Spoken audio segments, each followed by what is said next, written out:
Friends अस्सलाम वालेकुम। आज हम डायरेक्ट इनडायरेक्ट के अंदर इंटेरोगेटिव सेंटेंस के डायरेक्ट से इनडायरेक्ट सेंटेंस को डिस्कस करेंगे। सबसे पहले आपको कुछ बेसिक स्ट्रक्चर का पता होना चाहिए कि जिनके हमने डायरेक्ट से इनडायरेक्ट बनाने हैं। तो मैं आपके सामने दो सेंटेंस लिखूंगा। Are are you well, are you well, are you well. और दूसरा सेंटेंस है what are you doing, what are you doing. इसके अंदर आप देखेंगे कि जो सवालिया फिकरात हैं वो दो तरह के हैं। नंबर वन जो है, जो हेल्पिंग वर्ब से स्टार्ट हो रहे हैं, जो हेल्पिंग वर्ब से स्टार्ट हो रहे हैं। और नंबर दो हैं जो WH क्वेश्चन से स्टार्ट हो रहे हैं। जो हेल्पिंग वर्ब से स्टार्ट हो रहे हैं, जैसा कि आर यू वेल, क्या तुम ठीक हो, इनका आप आंसर कर सकते हैं यस या नो। यानी कि यस आई एम फाइन या no I am not fine. यानी कि हेल्पिंग वर्ब से जो स्टार्ट हो रहे हैं उनका आंसर आप यस या नो से कर सकते हैं। लेकिन जो WH से स्टार्ट हो रहे हैं, व्हाट आर यू डूइंग, तुम क्या कर रहे हो, उसके लिए आपको मुकम्मल डिटेल बताने की जरूरत है। उसके लिए आपको मुकम्मल डिटेल बताने की जरूरत है। इस तरह जो इंटेरोगेटिव सेंटेंस के आप डायरेक्ट से इनडायरेक्ट बनाएंगे वो दो तरह के फिकरात हो सकते हैं। एक वो जिनके स्टार्ट पे हेल्पिंग वर्ब लगी होगी, उनका आंसर यस या नो होगा। और दूसरा जो WH से स्टार्ट होंगे, जिनका डिटेल से आंसर देना पड़ेगा। और इसके अंदर दो किस्म के ही सेंटेंस हम डिस्कस करेंगे। आर यू वेल, ये एक सिंपल सेंटेंस है, यानी किसी भी टेंस से बिलोंग नहीं करता, सिंपल सेंटेंस है। ये एक कॉम्प्लीमेंट है, इसे कॉम्प्लीमेंट कहते हैं। ये एक सिंपल सेंटेंस है। जबकि व्हाट आर यू डूइंग जो है वो टेंस का, वो एक टेंस है। कौन सा टेंस है? Present continuous. क्योंकि उसके अंदर आर जो है वो हेल्पिंग वर्ब है और आईएनजी वाली फॉर्म इस्तेमाल हुई है, यानी प्रेजेंट कंटिन्यूअस। यानी कि इसके अंदर दो तरह के ही हम इंटेरोगेटिव के स्ट्रक्चर को देखेंगे और दो तरह के ही सेंटेंस को डिस्कस करेंगे।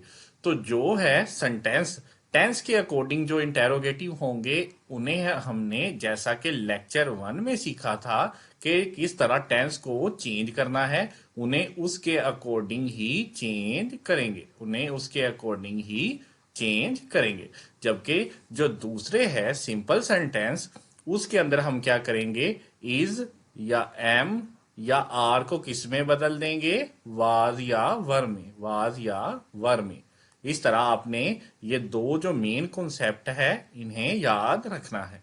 यानी कि सिंपल सेंटेंस के लिए इज एम आर को वाज वर में बदल देंगे, और जो टेंस के अकॉर्डिंग होंगे उन्हें टेंस के अकॉर्डिंग ही बदलेंगे। आप अगर इसकी डिटेल जानना चाहते हैं तो लेक्चर 1 के अंदर जो अफर्मेटिव सेंटेंस थे उनकी मुकम्मल डिटेल बता दी गई है। अब लेक्चर 2 है, इसके अंदर इंटेरोगेटिव सेंटेंस का बताया जा रहा है। और इसके साथ साथ आपने एक पॉइंट और भी याद रखना है कि जो ये हेल्पिंग वर्ब वाले हैं, इनके अंदर जो हम कंजंक्शन इस्तेमाल करेंगे, जो कंजंक्शन इस्तेमाल करेंगे वो या इफ करेंगे या वेदर करेंगे, इफ करेंगे या वेदर करेंगे, ये सवाल की नोयत के अकॉर्डिंग चेंज करेंगे। जबकि जो वट वाले हैं इनके अंदर कोई भी कंजंक्शन जो है, इनके अंदर कोई कंजंक्शन इस्तेमाल नहीं करेंगे, नो कंजंक्शन यूज। इसके अंदर कोई कंजंक्शन इस्तेमाल नहीं करेंगे। अब इनकी जब मैं आपको प्रैक्टिस करवाऊंगा तो इंशाल्लाह ये जो इंटेरोगेटिव से डायरेक्ट से इनडायरेक्ट बताने हैं वो आपके 100% तक क्लियर हो जाएंगे। उससे पहले आपने अपने बेसिक को मुकम्मल तौर पर एक्यूरेट बना लेना है।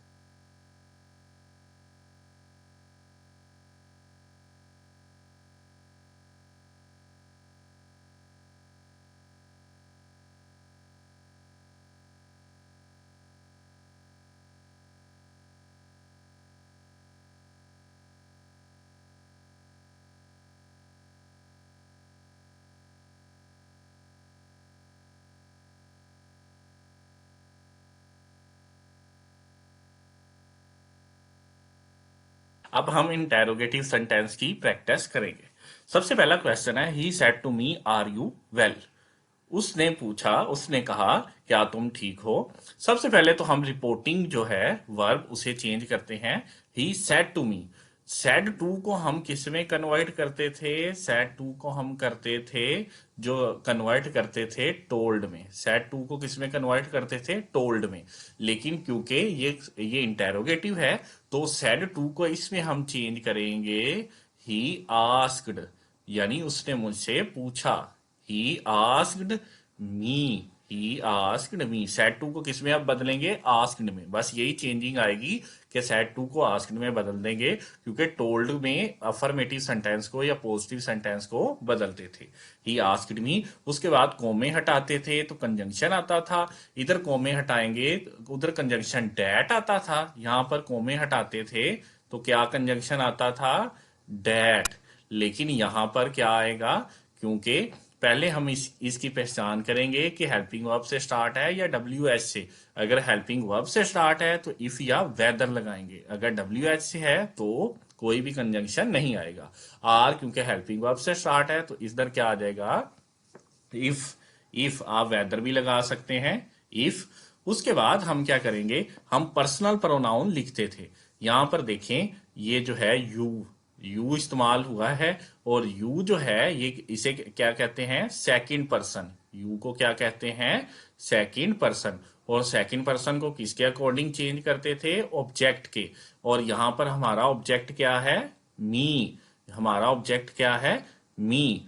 तो मी जो है ये ऑब्जेक्टिव केस है। मी ऑब्जेक्टिव केस है, जबकि आई जो है इसका सब्जेक्टिव केस है। क्योंकि यहां पर जो यू है ये सब्जेक्टिव केस है, और यहां पर भी जो यू की जगह पे रिप्लेस होगा इसका ऑब्जेक्टिव नहीं बल्कि सब्जेक्टिव केस आएगा।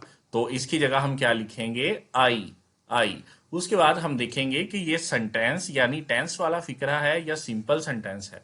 आर यू वेल, क्या तुम ठीक हो। इसमें किसी किस्म के किसी जमाने की बात नहीं हुई, ना प्रेजेंट की, ना पास्ट की, ना फ्यूचर की, ना ये बताया जा रहा है कि काम कितना हुआ है या हो रहा है या हो चुका है। यानी ये कौन सा सेंटेंस है? सिंपल सेंटेंस है। सिंपल सेंटेंस है तो सिंपल सेंटेंस को कैसे करते हैं? बस आर को किसमें चेंज कर देंगे? आई के साथ क्या आता है? Well, was. यानी इस एम आर को जस्ट वाज वर में चेंज कर देंगे, यानी प्रेजेंट वालों को पास्ट वालों में कन्वर्ट कर देंगे। आई वाज, आगे क्या आ जाएगा? Well, I was well. और उसके बाद इंटेरोगेटिव के साइन को भी खत्म कर देंगे। इस तरह उम्मीद है कि आपको इंटेरोगेटिव सेंटेंस की जो फर्स्ट ये जो सेंटेंस है उसकी समझ आई है। इसे दोबारा हम देखते हैं, इस दूसरे सेंटेंस को, I said to her. I said to her, पहला कॉन्सेप्ट क्या था? सेड टू की जगह क्या आ जाएगा? पहले टोल्ड आता था। हम थर्ड सेंटेंस को डिस्कस करेंगे। इसके अंदर क्या है? आई सेड टू हर, सबसे पहले क्या आ जाएगा? आई। और सेड टू की जगह हम क्या लिखते हैं इंटेरोगेटिव के अंदर? आस्क्ड। इंटेरोगेटिव के अंदर क्या लिखते हैं? आस्क्ड। उसके बाद क्या आ गया? हर। अब ये किससे स्टार्ट हो रहा है? ये हेल्पिंग वर्ब से स्टार्ट नहीं हो रहा बल्कि डब्ल्यू एच से हो रहा है, तो इसके अंदर कोई कंजंक्शन नहीं आएगी, बल्कि डब्ल्यू एच जो है वो वैसे ही खुद कंजंक्शन बन जाता है। उसके बाद क्या है? यू। इधर क्या है? पर्सनल प्रोनाउन के किसके अकॉर्डिंग चेंज करते हैं? ऑब्जेक्टिव केस के। हर का सब्जेक्टिव केस क्या होता है? शी। तो यू को इसके अकॉर्डिंग चेंज करेंगे तो क्या आएगा? शी। और what are you doing, eating, तुम क्या खा रही हो, यानी कि ये किसका सेंटेंस है? प्रेजेंट कंटिन्यूस का। प्रेजेंट कंटिन्यूस का सेंटेंस है। तो पहले सब्जेक्ट आता है, फिर हेल्पिंग वर्ब आती है, शी के साथ क्या आता है? वाज आता है। शी के साथ वाज आता है, वर नहीं आता। She was. उसके बाद वर्ब की आईएनजी वाली form, eating. She was eating. She was eating. इस तरह ये जो है ये सेंटेंस मुकम्मल हुआ। अब हम लास्ट सेंटेंस को डिस्कस करते हैं। लास्ट वाला सेंटेंस क्या है? She said to me. तो शी सेड टू को अब किस में रिप्लेस करेंगे? सेड टू को हम करेंगे आस्क्ड में। और शी आस्क्ड मी। अब डब्ल्यू एच से स्टार्ट हो रहा है या हो से हो रहा है, इसे चेंज नहीं करेंगे, ये कंजंक्शन बन जाएगा। और योर मदर, यानी ये पूरा एक सब्जेक्ट है। और योर को इधर क्या है? मी। मी का सब्जेक्टिव केस क्या होता है? आई। मी का सब्जेक्टिव केस क्या होता है? मी का सब्जेक्टिव केस होता है आई। लेकिन जो योर है, ये जो है ये ऑब्जेक्टिव केस नहीं है, बल्कि यू और योर, यानी पहले जो हमने लेक्चर में डिस्कस किया था, ये पोजेशन को रिप्रेजेंट कर रहा है। पोजेशन को यानी मलकियत को रिप्रेजेंट कर रहा है, मलकियत को रिप्रेजेंट कर रहा है। तो आई का जो मलकियत वाला है वो क्या होता है? माई। आई का मलकियत वाला क्या होता है? माई। यानी मैंने आपको रूल बताया था, ऑब्जेक्टिव केस को ऑब्जेक्टिव केस के साथ, सब्जेक्टिव केस को सब्जेक्टिव केस के साथ, और पोजेसिव को पोजेसिव के साथ। तो अगर यहाँ योर आया है तो मी का आई नहीं आएगा, बल्कि क्या आएगा? इसका भी पोजेसिव आएगा, यानी माई। माई आएगा। My mother, my mother. और इज की जगह क्या आ जाता है? क्योंकि माई मदर सिंगुलर है, वाज, माई मदर वाज। इस तरह ये जो चार सेंटेंस है ये मुकम्मल हुए।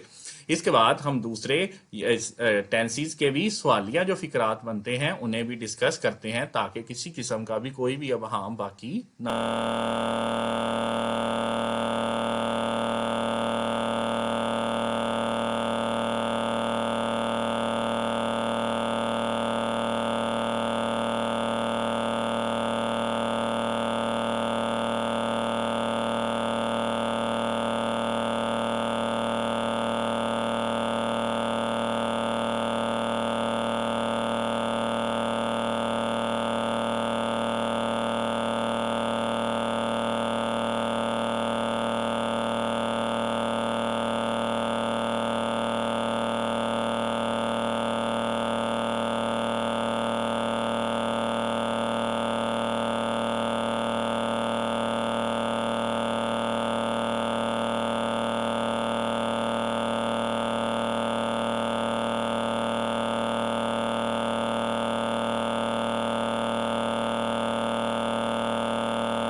प्रेजेंट इंडेफिनेट से जो इंटेरोगेटिव बनेंगे या पास्ट इंडेफिनेट से बनेंगे, यानी डू, डज या डिड से बनेंगे, उन्हें कैसे ट्रांसलेट करना है?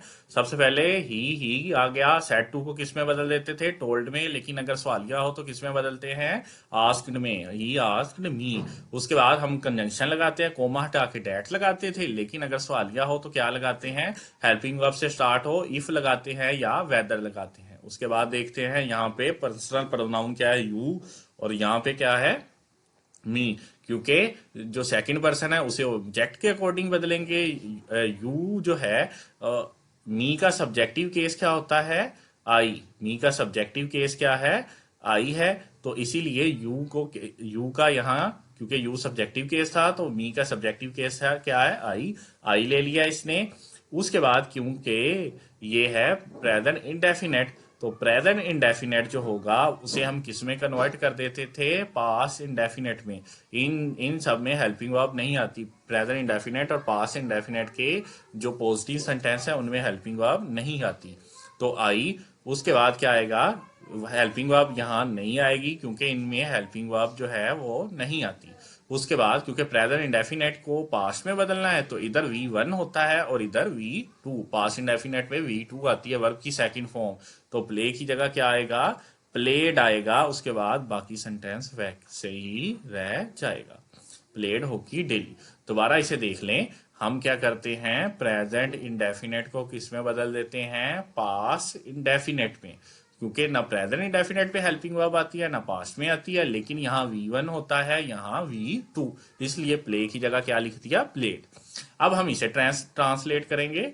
और शी सेड टू को किस में लिखेंगे? आस्क्ड। शी सेड टू को किस में लिखेंगे? She asked me. उसके बाद डिड, क्योंकि हेल्पिंग वर्ब से स्टार्ट है, इफ या वेदर लगा देंगे। उसके बाद यहाँ यू है, यहाँ मी है। मी का सब्जेक्टिव केस क्या होगा? आई होगा। उसके बाद क्या आएगा? क्योंकि ये पास्ट इंडेफिनेट है, और पास्ट इंडेफिनेट को किस में बदल देते हैं? पास्ट परफेक्ट में। पास्ट परफेक्ट में। और पास्ट परफेक्ट में हेल्पिंग वर्ब लगती है, तो पास्ट परफेक्ट की जो हेल्पिंग वर्ब है वो हैड है। और उसके साथ वर्ब की भी थर्ड फॉर्म आती है, played. Hockey yesterday, hockey yesterday. इस तरह ये जो सेंटेंस है ये मुकम्मल हुआ। आप इसकी मुकम्मल अगर डिटेल देखना चाहते हैं, ये जो मैं मेथड लगा रहा हूं, आप इसका जो लेक्चर 1 है जिसमें अफर्मेटिव